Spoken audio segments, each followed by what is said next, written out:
Thierry Sabot, donc directeur de l'Agence culturelle Nouvelle-Aquitaine. Merci pour cette invitation et vraiment bravo pour cette très très belle initiative. Imaginez-vous votre pire cauchemar. Une situation où du jour au lendemain, les artistes de toute discipline, de toute esthétique et toutes les personnes qui les accompagnent n'ont plus la possibilité de travailler. Une période de plusieurs mois où la majeure partie des lieux de culture sont fermés, et ce, sans véritable perspective de redémarrage. Cette situation est cauchemardesque et malheureusement bien réelle. Autant dire que les premières données fiables que nous avons pour évaluer les impacts de la crise sont alarmantes. Selon le DEPS, qui est un organisme d'État dépendant du ministère de la Culture pour l'observation, le chiffre d'affaires, tout secteur confondu, est en baisse de 25% sur l'ensemble de l'année, jusqu'à 98% pendant la période du confinement par rapport à 2019. Et parmi tous les secteurs, c'est le spectacle vivant qui paie le plus lourd tribut à la crise, avec 72% de baisse de chiffre d'affaires sur l'année. Suivent, mais avec un impact moindre, le patrimoine, les arts visuels, l'architecture, le livre. Seule l'industrie des jeux vidéo tire son épingle du jeu avec une hausse de 15%. Malgré tout, cela représente presque 25 milliards d'euros de baisse d'activité pour l'année 2019.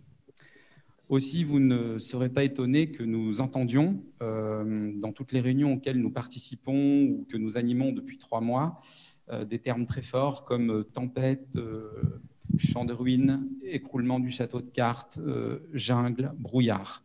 J'ai moi-même commencé mon intervention en parlant de cauchemar. Alors, c'était en partie pour capter votre attention, mais au-delà de l'effet oratoire, il y a véritablement une situation particulièrement critique. Voilà ce qu'on peut dire aujourd'hui. Mais qu'en sera-t-il dans 6 mois, dans 1 an, dans 2 ans? Ce que je veux dire par là, c'est qu'il est particulièrement difficile d'avoir une vision globale, objective de la situation à un instant T. Bien que les chiffres, quelques chiffres en tout cas, soient d'ores et déjà disponibles, nous avons besoin de temps pour avoir une vision claire et consolidée des données dans les différentes dimensions de la situation. Et puis, si des données sont disponibles, de nombreuses informations sont pour le moment inexistantes. Qu'en est-il de l'évolution de l'emploi, de la sauvegarde des organisations, des conséquences à moyen terme et à long terme sur la création, la production, la diffusion? Qu'en est-il de l'égalité entre les hommes et les femmes? Qu'en est-il de l'évolution, la précarité des personnes de notre secteur d'activité? Sait-on si les festivals vont pouvoir se relever? Sait-on quelles conséquences socio-psychologiques cette crise va avoir sur les personnes qui font vivre la culture un peu partout en Nouvelle-Aquitaine comme ailleurs? Sait-on aussi si les habitants vont réagir à la rentrée quand tous les lieux vont recommencer à travailler, à entamer leur nouvelle saison? Comment cette crise, finalement, va-t-elle impacter les coopérations entre les acteurs, les différents niveaux de collectivité, entre les réseaux? En résumé, les impacts sont multiples et vont évoluer dans le temps. Donc, gardons-nous bien de tirer des conclusions trop hâtives ou définitives. Les mesures d'urgence mises en place au niveau local, régional, national permettent certes d'amortir la chute. Tous les niveaux de collectivité se sont impliqués dès le premier jour, avec un dévouement qu'il convient de saluer. Mais ne nous y trompons pas, notre secteur est fortement fragilisé, car marqué ces dernières années par plusieurs crises sociales, économiques, climatiques, sécuritaires et maintenant sanitaires. Et facteur aggravant, ces crises ne se remplacent pas, elles s'ajoutent les unes aux autres. Le monde de la culture est-il désormais à terre?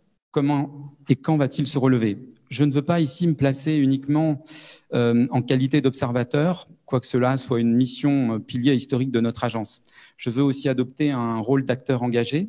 Je ne veux pas non plus ajouter à la gravité de la situation, parce que notre mission est de tout faire pour soutenir le secteur, donc d'adopter une posture objective, empathique et positive. Ainsi, il est déjà possible, et vous l'avez remarqué et noté, relevé dans vos mots introductifs, il est déjà possible de repérer ici et là des énergies nouvelles, des démarches inédites, des expérimentations réussies, des dynamiques collectives qui ont été des cordes de survie, de sécurité tout au plus fort de la crise, et je pense pour quelque temps encore.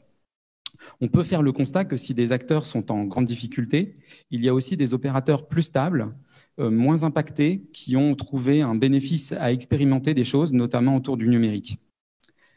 Là, qui est une agence soutenue par l'État et la région, est à travers ses missions au cœur de cette crise, dans le sens où elle se situe en recherche constante d'équilibre à la croisée des dynamiques, des réseaux, des territoires et des problématiques.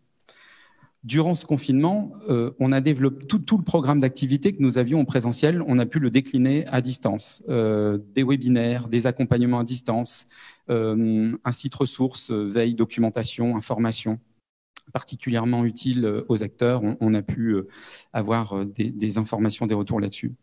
Elle a animé des processus de travail, notamment dans le cadre d'une instance de dialogue social. Je me permets de le citer parce qu'elle est très importante. Elle rassemble tous les syndicats d'employeurs et tous les syndicats de salariés du spectacle vivant et du spectacle enregistré. Nous nous sommes réunis 13 fois depuis le début de l'année. Enfin, nous continuons nos travaux d'observation de la culture en Nouvelle-Aquitaine, l'emploi culturel, l'éducation artistique et culturelle, la parité homme-femme, l'économie sociale et solidaire. Si maintenant on se projette à la rentrée, qu'en est-il de l'évolution de nos missions et de notre secteur d'activité? Tout d'abord, un constat. La culture n'est pas réellement déconfinée. Il n'y a pas de retour à la normale. Du jour au lendemain, nous pouvons revenir à une situation sanitaire très problématique. Toutes les hypothèses sont ouvertes et personne ne peut dire avec certitude, c'est ça qui va se passer. Donc, nos missions, si elles restent celles inscrites dans notre convention cadre, sont amenées à régulièrement s'adapter. Il faut rester agile et faire du sur-mesure en temps réel. Le besoin premier qui ressort, c'est celui de la sécurité, voire même un besoin d'être rassuré sur la prise en compte de ces besoins vitaux. À chaque fois qu'on a organisé des rencontres, c'est ce qui ressort, un fort sentiment d'angoisse. Rappelez-vous la pyramide de Maslow.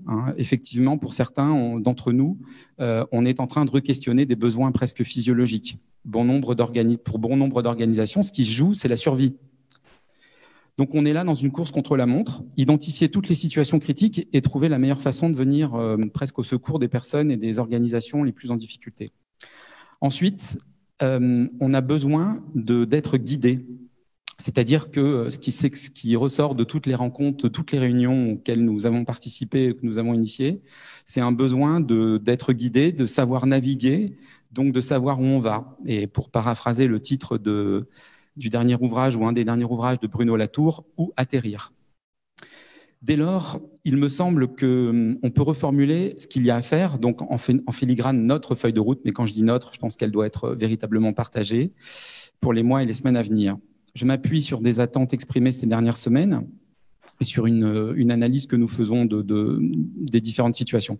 S'exprime un besoin de lecture et de compréhension de la situation. Pour le dire d'une façon plus métaphorique, on a besoin de phares et de balises. On a aussi besoin d'être mieux armé intellectuellement et méthodologiquement.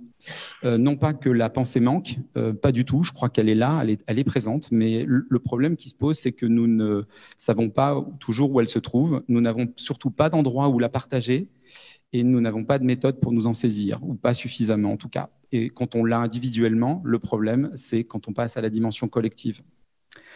On a aussi besoin de faire quelque chose qu'on ne sait pas faire et qu'on ne fait pas dans le secteur artistique et culturel, et qui est pourtant essentiel pour savoir comment négocier la prochaine vague, c'est de la prospective.